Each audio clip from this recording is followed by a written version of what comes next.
Dule Savić, od heroja do sudnice. Viši sud u Beogradu, april 2023. godine. U sudnici sede bračni par, Dušan Dule Savić, legenda Crvene zvezde, i njegova supruga Marina Rajević Savić, televizijska novinarka. Ispred njih svedoči devojka. Ona priča o silovanju, ona priča o godinama traume. I u tom trenutku, kako izveštavaju mediji, čuje se smeh. Glasni smeh bračnog para Savić. Naslovi eksplodiraju. Društvene mreže eksplodiraju. Pitanje je jedno. Kako čovek koji je dao gol Arsenalu završio ovde? 6. decembar 1978. godine. London. Stadion Highbury. 40.000 ljudi na tribinama. Osmina finala Kupa UEFA. Crvena zvezda brani minimalnu prednost iz Beograda. 87. minut. Arsenal vodi 1:0. Zvezda je na ivici ispadanja. I onda dolazi akcija. Nedeljko Milosavljević igra loptu napred. Vladimir Petrović Pižon prima i dodaje petom. Cvjetin Blagojević šalje centaršut u srce kaznenog prostora. Dule Savić trči na loptu. Poluvolej levom nogom. Lopta leti pod prečku Pata Jenningsa. 1:1. Zvezda prolazi dalje. Na Highburyju nastaje tišina kakvu Englezi nikada pre toga nisu čuli. Preko 40.000 ljudi nem. A u Londonu muk. Taj gol ulazi u istoriju. Taj gol će se prepričavati decenijama. Kultna replika iz filma Munje čini ga besmrtnim. Gol je na kraju sezone izabran za najbolji u evropskim takmičenjima. Ne donosi trofej, ali donosi legendu. Ali kako čovek ode od tog trenutka do sudnice u aprilu 2023. Šta se desilo između? Da bismo razumeli taj pad, moramo da se vratimo na početak. Početak koji nije bio glamurozan. 1. mart 1972. godine. Marakana, Beograd. Momak iz UBA dolazi na probu. Ima 17 godina. Igrao je za jedinstvo UB. Tamo ga svi znaju. Ali Beograd nije UB. U Beogradu te mere svaki dan. U Beogradu svaki potez može da te košta. Dule ulazi na Marakanu tog dana. I zna jedno. Ako ne pokaže sve, vraća se kući. On pokaže i ostane. 2 godine kasnije, 1974. postaje prvotimac. Ima 19 godina. U Zvezdi nema vremena za prilagođavanje. Ili daješ golove, ili te nema. Dule daje golove. Sezona 74-75. 20 golova u ligi. Najbolji strelac. Tribine ga obožavaju. Ovo više nije samo talentovani klinac iz UBA. Ovo je čovek odluke. 1977. Crvena zvezda osvaja prvenstvo. Dule je ključni igrač. 1980. Nova titula. Opet slavlje. Opet golovi. 1982. Osvojen kup. 3. veliki trofej u nekoliko godina. Ali u tom periodu se dešava nešto što će obeležiti njegovu priču. Nešto što pokazuje kako u fudbalu pravilo može biti jače od gola. Kraj 1979. Crvena zvezda se sprema za veliki meč. Protivnik je Bayern München. To je utakmica koju svi čekaju. To je utakmica koja može da napravi sezonu. Dule je tada velika figura. On ima golove, on ima status, on ima ime. I onda dolazi hladan tuš. On kasnije govori o nesporazumu oko klubskih odela. Priča se da klub traži od svih da nose isto. Priča se da neko pravi problem. Da li je to bilo stvarno odelo? Da li je to bila igra moći? Da li je trener već odlučio da igra drugačije? Istina može biti svuda između. Ali rezultat je jasan. Dule ne ide na meč protiv Bajerna. Najveća zvezda kluba gleda sa strane. Za navijača je to neshvatljivo. Kako skloniti najboljeg napadača pred najveću utakmicu? Ali klubovi često šalju takve poruke. Niko nije iznad pravila, ni najbolji strelac, ni legenda. To je prvi lom. Prvi put kada Dule vidi da slava ne garantuje ništa. Ali onda dolazi još veći udarac. Sezona 1980-81. Dule ne igra. Cela sezona prolazi bez njega. Zvanično objašnjenje je kratko. Poziv iz države. Vojne obaveze. Za napadača izgubiti godinu dana znači izgubiti ritam. Znači izgubiti oštricu. Znači gledati kako drugi uzimaju tvoje mesto. Dule se vraća 1982. Ali to više nije isti Dule. To više nije isti klub. Polovina sezone kasnije odlazi. Transfer u Španiju. Sporting Gijón. To je novi početak. Tamo ga ne pitaju za staru slavu. Tamo ga pitaju može li danas. U Španiji provodi 6 meseci. Vujadin Boškov ga dovodi. Igra, trči, radi. Ali stabilnost traži u Francuskoj. 1983. Lille. Odigra 2 sezone. 36 mečeva prve sezone, 12 golova. 34 mečeva druge sezone, 13 golova. To su solidni brojevi. To znači da vrediš. 1985. Prelazak u Cannes. Tu ostaje do 1989. 4 godine. Prve sezone daje 15 golova na 31 meč. To je odličan učinak. Cannes je njegov posljednji klub. Tamo završava igraču karijeru sa 34 godine. Ukupan bilans za Crvenu zvezdu. Preko 400 zvaničnih utakmica. 149 golova. Treći strelac u istoriji kluba u zvaničnim utakmicama. Drugi po broju golova u prvenstvu sa 119 pogodaka. Treći u europskim kupovima sa 20 golova. Ali tu je i reprezentacija Jugoslavije. Od 1975. do 82. nosi dres sa grbom. 12 utakmica. 4 gola. Debituje sa 19 godina protiv Holandije. Posljednji meč igra protiv Norveške u oktobru 82. To je impresivna karijera. Ali karijera se završava. I onda dolazi pitanje. Šta posle? 1998. Dule Savić se vraća u Crvenu zvezdu. Ali ne kao igrač. Kao funkcioner. Postaje sportski direktor. Tu ostaje do 2005. 7 godina. Posao je drugačiji. Na terenu si bio sam sa loptom. U kancelariji si sam sa problemima. Birate igrače. Pregovarate sa menadžerima. Balansirate budžet. Slušate predsjednika. Slušate trenera. Slušate i navijače. U tom periodu radi pod upravom Dragana Džajića. To je jak čovjek u klubu. To znači jaka hijerarhija. Dule više nije onaj koji samostalno odlučuje. On je deo sistema. I tu počinje druga vrsta pritiska. Ne pritisak da daš gol.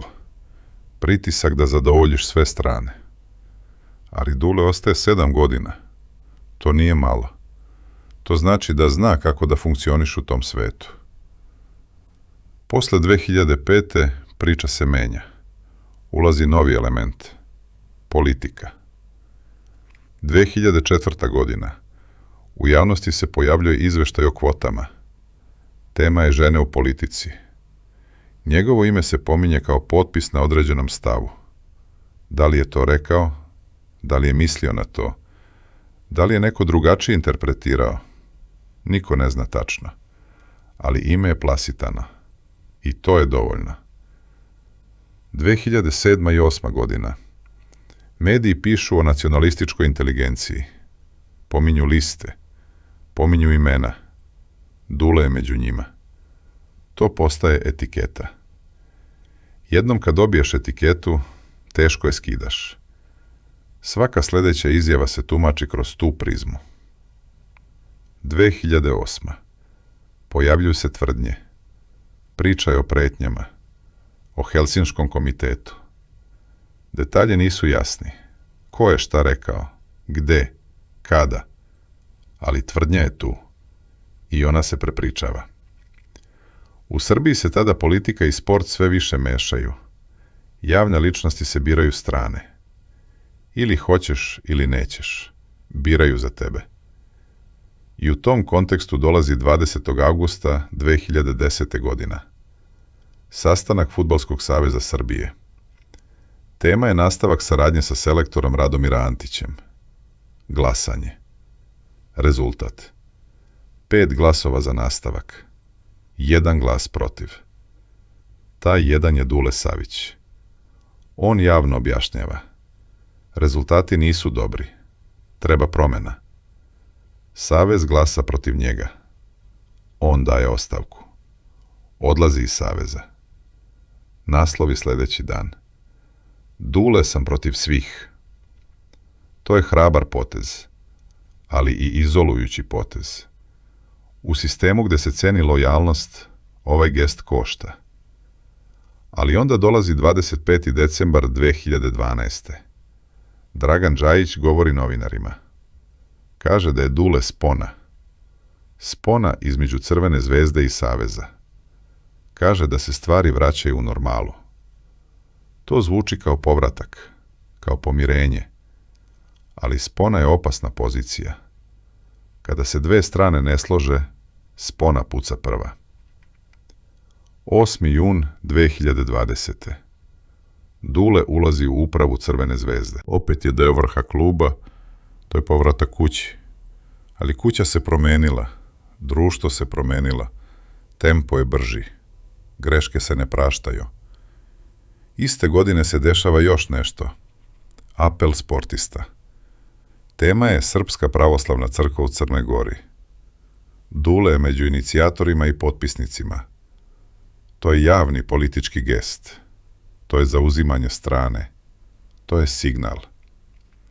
I sada dolazimo do ključnog trenutka. Trenutka koji će sve promeniti. April 2023. godine. Suđenje Miroslavu Miki Aleksiću. Aleksić je učitelj glume, vlasnik škole Stvar srca. Optužen je za silovanje i seksualno zlostavljanje 7 polaznica škole. Priče su šokirale Srbiju. Milena Radulović, Iva Ilinčić i 5 drugih devojaka podnose krivične prijave 16. januara 2021. Slučaj otvara veliko pitanje. Koliko je žena ćutalo godinama? Koliko je sistema štitio moćne? Suđenje počinje. Mediji prate svaki detalj. Društvo je podeljeno. 11. aprila 2023. u sudici Višeg suda dešava se nešto što će postati skandal. Svedoči jedna od oštećenih devojaka. Nekoliko sati odgovara na pitanja Aleksićevog branioca Zorana Jakovljevića. U sudici su i Dule Savić i njegova supruga Marina Rajević-Savić. Oni dolaze na svako suđenje. Pružaju podršku Miki Aleksiću. Smatraju ga prijateljem. Smatraju ga nevinim.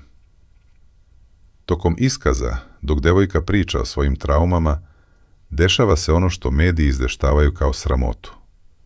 Bračni par Savić se glasno smeje.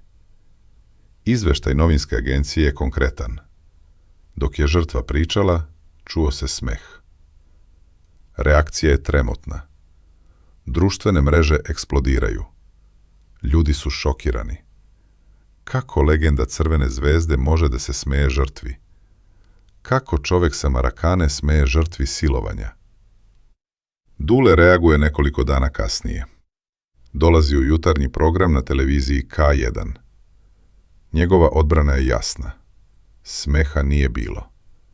On kaže: da se neko glasno smejao, predsjednik sudskog veća bi nas isterao napolje.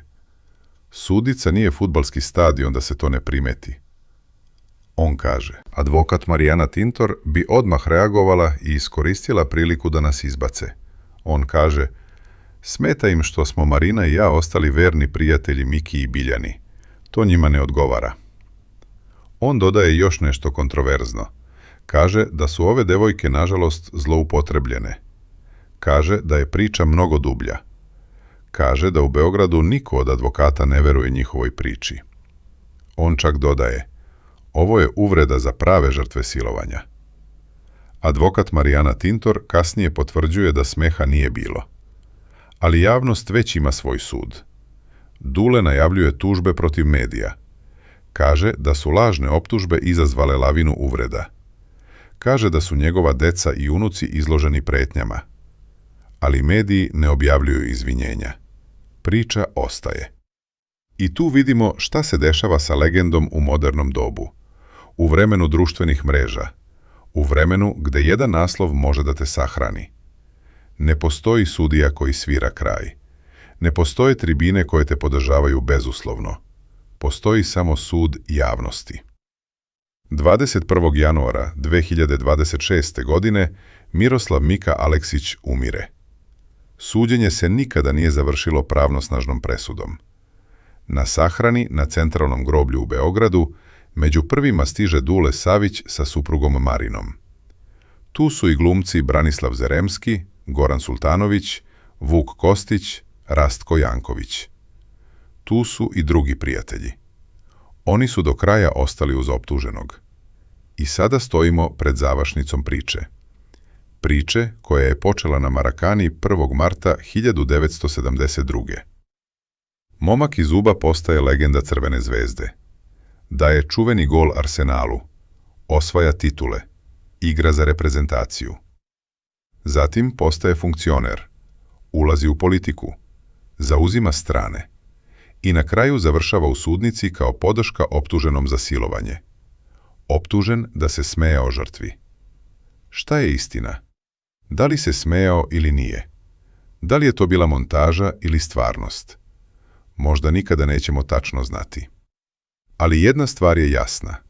Legenda ne živi u vakuumu. Legenda živi u vremenu.